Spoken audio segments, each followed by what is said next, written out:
Decisive Battle, Evangelion 1.11. Wait. All right. We need to talk about, well, this. This SJY Horizon. Gold driver, you can see it in there. And after retune, probably one of the best $1,000 offerings in headphones. Straight up, if you're interested in, like, I think what I said about them was they are basically the Abyss level details that everyone's looking for, like an Abyss headphone, but for like 1,000 instead of 4. So check them out. Now, what happens when you take SJY Horizons and you closed back them very, very prettily? You very prettily close back them. Unfortunately for me and for my promotion of the Magia cable, available on apos.com, collaboration between Apos and Z Reviews to make the world's greatest headphone cable. Unfortunately for me, this purple one, because here's the blue one. Here's the what is it? Ocean blue. There's ruby red. There's emerald green, and there's fucking royal purple. I didn't get the royal purple ones. So mad! $950. So actually $50 less and then made close back, which is different because usually prices go up when things are closed back because there's more material, but it's essentially the same driver with a retune, but not really, because that my review here is going to be as follows. How do these sound, Zeos? Watch my review of the Horizons, make them a close back, so add all that stuff to it, and improve the imaging. Because that's what's happening. And you could tell, like you could see how far away that driver is from this screen. So you know exactly how far away the driver is to this back plate. And I don't know what's happening in here. There's all sorts of holes and gaps and drills and spaces. It doesn't sound like there is any venting. It's not like the Eris, which is semi-open. By the way, check out my Eris. It's a headphone that exists.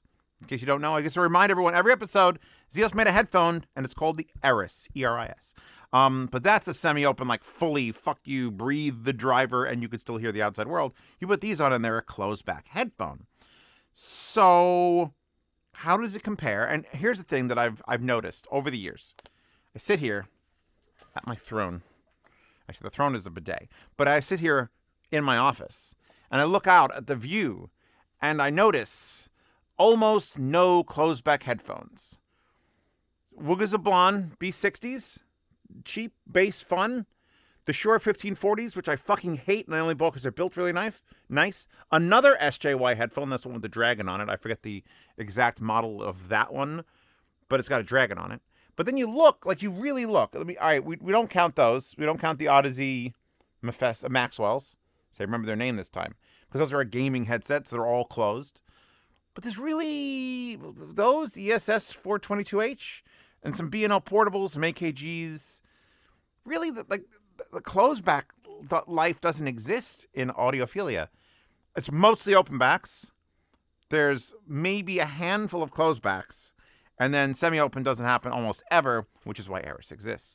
So yeah, besides upgrading the cable, because this is the stock cable that comes with all the SJY stuff. He's got like 5 billion of these in a box, and they're fine.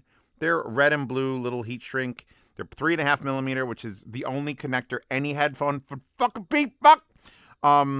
It's a weave. It's a 4-wire weave. It's fine. It's fine. It's a little light for my duties and for the amount of power that these require. I wanted to go for something a little more substantial. That's not the reason. It's because it's just a nicer cable. There are some build differences between the Horizon and the Horizon Close that I need to discuss with you, because some of them are not going to make you very happy, and then some of them probably make you very happy. The first thing you notice is that the pads on the Horizons do come off. They're magnetic. The pads on the Horizon Close do not come off. They are glued in place to create a better seal. He's also gone from a slight angled pad on the Horizon to a basically giant brick pad, so there's no angle on it. And for some reason, he's also increased the width of the headband. I wasn't really complaining about this, but like when I wear this, these are basically lined up if I feel them. And when I wear this, it doesn't. It's a bigger headband with comfort strap, which has also changed from like a heavy leather with a suede bottom to a heavy leather with the leather bottom. He actually flipped it over, I think. Probably beneficial. I don't know. I don't know if I want the leather, the slidey leather, or the sticky suede on my head. Either way, fine. It does change the geometry of the headphone, though, and makes it a little more wonky, at least for me. It harkens back to the original SJYs, which I have in a bin somewhere over there. They were like, oh no, there they are, right down there. Carved out of wood and like 5 feet wide. But they were so weird. You put them on your head and they didn't want to stay on your head. They wanted to like snap off. And I'm getting a bit of vibe with these. I just have to readjust the headband and it seems fine. Just letting you know, if you had that issue with his original set, you might have it again with this. R&L indicators here in the back. Oh, look at this nice headband. Reminds me of another headphone. Hi, DMS. Yeah, they have this, obviously the same supplier for this headband bit. It's honestly, I've seen a lot of like DIY headphones over the years. This is the hardest part to do. Jeffrey, who makes these, by the way, and has been making them like 4 models a year, needs to calm the hell down. This is always the hardest part to do. So once you figure out a way to get one that's unique and quality, and then install your drivers on whatever custom bits you're making, which that's another thing. SJY is still considered a little bit DIY, but just like DMS is DIY. And it's going to eventually stop, and he's going to become an actual headphone company, and that's going to happen shortly. So you can expect production to go up, and if production goes up, prices will probably go down, or we'll start making other models that are cheaper, and then you can actually get into the thing, because it's always been like 500 and above. So looks, I wasn't necessarily sold on the square with an oval in it, but I got over that. And these were at London CanJam with me, and everyone who tried them seemed to like them. I don't know how I feel about the now protruding oval with the thing on a square, but I think it's going to grow on me as well. He has he's talented in the fact that he can make a headphone that, like his original stuff, wasn't the greatest stuff on earth, but man, did it fucking look good. And that continues over with this. Only now, it actually sounds good and has like, I don't even know what you call this, mother of pearl. I'm just making that up. I have no fucking idea what that is. Wallpaper in the wallpaper board.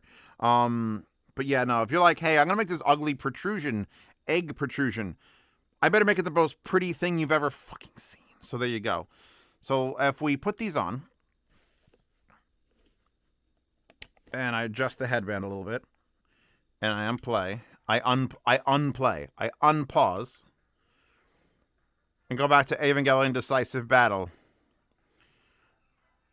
They're not soundstage gods. Like, they're not faking soundstage becoming huge. That wasn't even the thing with the Horizon. They weren't a big soundstage thing. That's more like the Tungsten area. That's more, other open headphones are big and wide. These are precision. And precision people require precision sounds.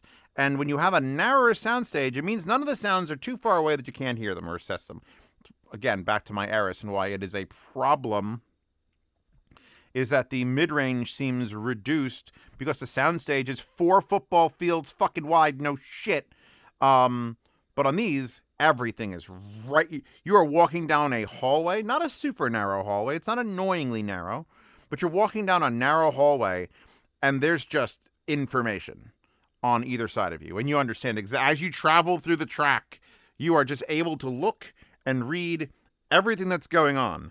Like, okay, and then there's the horn, and because it's been compressed, and because it's narrow, and because the detail is insanely high from the gold planar driver, the imaging is just some of the best I've ever heard.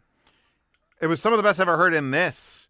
And then you close it, and you somehow back tune it. I still don't know how he made it so that usually when you just close back something, it sounds muffled and overly bassy. He has no issues with that. I don't know how he like drained the bass. He didn't drain the bass, but whatever would have been overflowing with like muffled sounds are gone. Nothing in this. Because it sounds as light and airy as the open back, which is weird to say. Like things are happening right now in the Call of the Night soundtrack. It's like, shh. Oh my God, what is this track? Call the Night Detective. Great anime. Amazing soundtrack. It sounds like someone's just taking like a zapper and just pushing it into my ears and going zee between my ears and in my brain. That's imaging for you. Oh, this shit just dance. This is a great track. You know what? This track is going into new tests. Oh, you know what? This track was already a new test. Ha ha ha ha. New test, by the way, is the playlist I use when I'm doing sound demos. So if you want to hear sound demos, if you're new to this channel within like the last 2 years, I used to do sound demos where I put the headphones on things and recorded music, 60 seconds, 40 seconds, and you could hear what the sound was like compared to other headphones. I had to remove sound demos from YouTube because lawyers exist, and I got not a strike, but like like it was bad. Let's just say the Zeos shit his pants week happened 2.5 years ago, and I went nope. And then every sound demo was deleted from YouTube. If you're looking for them, they are all still available, and I still make new ones with an unlimited playlist on my Patreon and Subscribestar. You can access them through there. I'm a little bit behind, and by a little bit I mean like 4 months behind. I do have a bunch recorded. I just have to sit down and actually do the editing and upload them. So if you want to get to sound demos for headphones like these or these, that supporter tier $5 paywall allows me to do whatever I feel like and not worry about YouTube's fuckery. Also, I get to use naughty wallpapers. I'm just saying, if it's a good freeing action to play whatever I want and put titties in the background. Like actual titties. All right, back to these.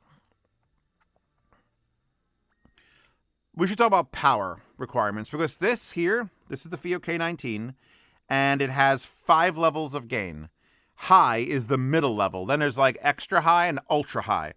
And it needs 100 out of 120 on ultra high. This is the A90D. She's a little baby powerhouse. We are on high gain here, which, by the way, one of the coolest ways to change gain is you push the knob in and then you rotate. Just want to remind people that how that works. How do people with fidget problems not just buy an A90D? And I'm on 80 out of 100 on high gain on this. And this is not exactly a slouch. So power. These are not closed-back headphones you're going to go sit in a train station and jam to tunes with. These are definitely more of like I have to be in a house hooked up to mains power on some big box to make the go. But man, do they make the go. He's come so far in his tuning and I could tell his preference.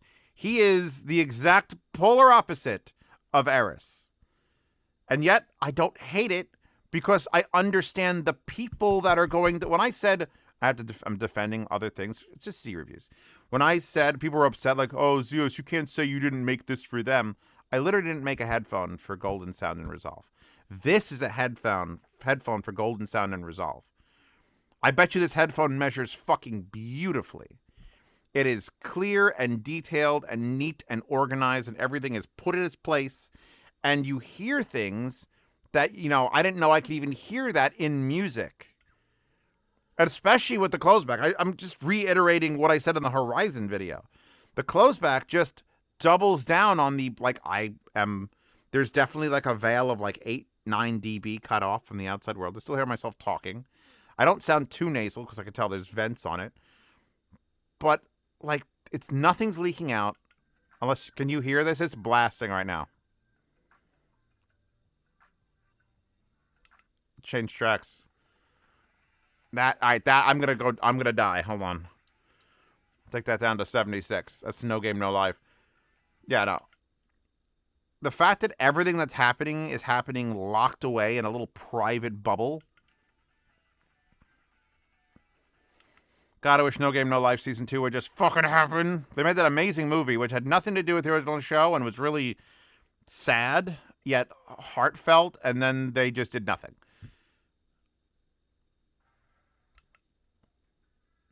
Yeah, these could be studio monitors. Like legit. That's to some people that is absolutely not praise. But to other people it's like, what did you say, Zeos? Yeah, I would put these up in a studio and you could listen on studio equipment and be like, let me see how my mix is. Because I know there's this very, very fine line between boring studio monitor and fucking exciting studio monitor. A boring studio monitor is everything is flat. It's fucking Shure 1540s right up there. Amazingly built set of headphones. Carbon fiber, aluminum, they weigh nothing. Shure 1540 pads. Crystal 1540s. $400, $500? $500. I got them for $4. Absolutely just dreadful to listen to. You sit there and it's like, everything is... It's like an opaque window of just... It's like reading a book. I'm not against people reading books, but it's like reading a book, but the book has no pictures, and it's also, you're reading it not even in a comfy place, just in a sterile room. And if I'm going to read a book, I want to have, like, colorful words. I want it to be big print. I want to be sitting in a lovely massage chair. I could still get all the information that reading that book will give me. You just got to fix the surroundings. And that's what this would do compared to something like the Shure 1540s, which is boring. Boring. Not boring. This is an exciting, engaging way to actually study music. Everyone's like, oh, you know, this is the type of shit I know people are into. Me personally, I wouldn't put these on to relax. But these are the headphones that people who don't chill listening to music wear. The Horizons and the Horizon Close are absolutely, we have no fucking chill. We are here because we love detail. If you're a detail whore, that you want to hear everything in your song, and you want to know how the levels are, and you want to check balance, and you want to, do I have to load up a convolution filter? These headphones. These are your headphones. I'm not gonna lie to you and be like, oh my God, these are so much fun. I can't wait to. No. Listening to music on these feels like I could sit here with the delete button and just go, next track. Okay. Next track. Okay. Next track. Oh, that's horseshit. Delete. Just delete. And then when you're done removing all the bad tracks from your sound, you go back to another headphone.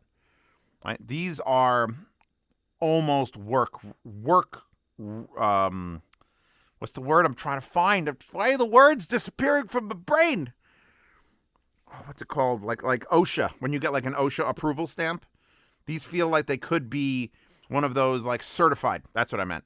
These are a certified fucking hood classic, but with no hood. And they're brand new, so they're not really classic.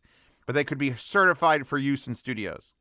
That's, again, unless I read them. That's something that, what I just said is the bullshit, that when you measure a headphone, that's why you would measure a headphone. If it's going to be used in a fucking music studio or a mixing mastering studio, then you have all the rights to measure it to make sure that the thing it's producing is up to spec and isn't throwing anything off that's weird. Only then can you measure a headphone and you have my fucking blessing. If you're Joe Schmo blowhole and you got a comfy chair and a fireplace and you put your feet up and you listen to music while drinking scotch, you don't have to fucking measure. You just have to fucking listen. But these, you can do both. I am perfectly fine if Resolve takes and rips them apart and measures them and fucking critical and DMS. Fine, do it. Fucking take at it. Have at them. I will say, if I was going to use these for more than a few hours, and I have used them for a bunch of hours, I would tube these. It's hard to tube them. You probably have to go hybrid, and a strong hybrid at that.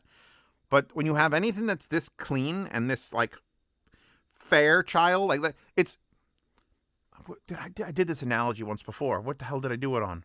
Where it's like a very, very proper German, like engineer. He's all business. He wakes up, his shirt is perfect, his tie is perfect. That's these. But you take them out to the tube bar. You get him a little sloshed. All of a sudden, shirt's half off. He's telling you stories about this time and the fucking, oh my God, the brothel. These have fun on fun sources because they tell you everything. Remember that hallway we're walking down? Well, what happens if it just happens to be a hallway in a frat house? That's the source change. I have this right here, and this is more boring than this. Why is the K19 more boring than the A90D? Because the A90D is currently being fed with the Sparkos op-amp swapped J2 Gishelli Labs DAC. So the DAC's actually got some little flavor into it, and it's pushing the flavor through this powerhouse, and all of a sudden it's like, oh, so it's much more tolerant for fun, a little bit of fun. So if you have fun sources, if you have a ton of tube amps that you think could power these nightmare monsters, they're nightmare monsters. SJY has always been the headphone that's like, oh God, am I blowing something up today? I haven't blown anything up today. I blew up one DAC amp, but I did that with tungsten tungsten single-sided. You, motherfucker, right there. That blew up the $1,000 Aquila 3. I never got to review it. I turned the volume up to maximum. It was running tungsten's great, and it just went, boo, smoke. So, heavy-duty planars are scary headphones. If you have the power, and you have the flavors you want, or you have the flavors you don't want, this headphone will do that for you. Anyway, wallpaper horde. Just wanted to give a second to stare at it. Anyway, you can download every wallpaper I've ever used ever. Uses a program called Resilio Sync on my second channel, which is where I've done the Road to Eris, and I released my UK CanJam footage. Like, it's a small channel. It's got like 13,000 subscribers. And it was originally the sound demo channel, and I just deleted all the sound demos. I'm like, well, I got this whole channel with like 10,000 subs, so I just made it the second channel. But if you go there, you can see my review of Resilio Sync. I actually used to review software. I still should do that. I haven't done it in a while, and it was fun. Because there's so much software that's just unique that I like to use, and no one knows about it. Like Resilio Sync, which is... Is it running on this computer? It is, but it's going to be all fucked up because the color scheme on this computer is a high contrast theme. Oh, it's not! Look! Why am I advertising software? They're not even sponsoring me! Anyway, you can... where's my folders? They're desktop cycle. So all these desktop wallpapers, when I'm done with them, I set them, and then I move them. And then this Resilio Sync syncs directly to my NAS, which is over there. And then my NAS Resilio syncs to 1,400 people who are all in the Resilio Sync horde. And oh, don't forget, there is Magia in different connectors and ends. We've got the 4-pin here. We've got the 1/4 inch there. We got 4.4, and we have, look at this. I've got 2 examples of the Heart Audio ones that we're gonna have custom made thingamabobbers. In fact, there is a Heart Audio sale. I'm not sure if it's still going on at the time of this. If it is, I will make this a sponsored video from Heart Audio and not just Magia, because Heart Audio is super awesome, and you should look at their cables too. Fuck this thing. Look at Heart Audio first, and then if you decide to look at this thing and Heart Audio, everybody wins. Yeah, I forget what date this is coming out. It might be coming out. This might be a Heart Audio sponsored video. In fact, I should stop the camera and do a Heart Audio sponsorship thing at the beginning, just in case. Anyway, Patreon, subscribe, so I support this channel. See reviews early, participate in yard sales, get to those sound demos I talked about, and monthly Q&A, where I ask a question at the beginning of the month, ask you guys 4 questions at the beginning of the month, and answer them in a public video at the end of the month, available to patrons and subscribers. Is the question asking. Everyone gets to see the answers, so you can go there now and look at the answer from last 3 months, 2 months. For $10 a month, get in the behind-the-scenes private Telegram chat, which is the people who live on my phone. They know everything that's arriving. They could ask me questions all the time. And they get into a lifetime swap meet channel to buy, sell, and trade gear. Because this hobby is it's a meat grinder. To quote Judge Dredd, it's a fucking meat. No, wait, that wasn't Judge Dredd, was it? That was the other guy that came to shoot Dredd. I'm talking about the movie Dredd 3D, which was a better, superior movie over the Stallone one, although I still love the Stallone one. It's all fucking meat grinder. Yeah. Anyway, that's what this hobby is, and that's what the swap meet is for. To buy, sell, and trade gear. Like it is a meat grinder. So yeah, thank you to possibly Heart for sponsoring this, if I put the timing right. And I'll see you all in the next one. Bye. Zeos, is this video sponsored by Heart Audio Cables? I think it is. In fact, there's a sale going on right now. I think maybe, if I'm putting this in the right spot.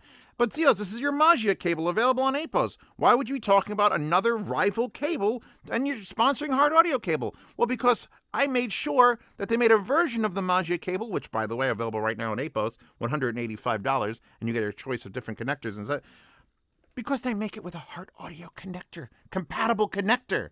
And there will soon be, although not available for this sale, a completely matching set of replacement ends. You can buy the end kit with the Magia purple weave upcoming on Heart Audio. But for now, check it out. Buy their other cables. Ignore those. let's move on to the review.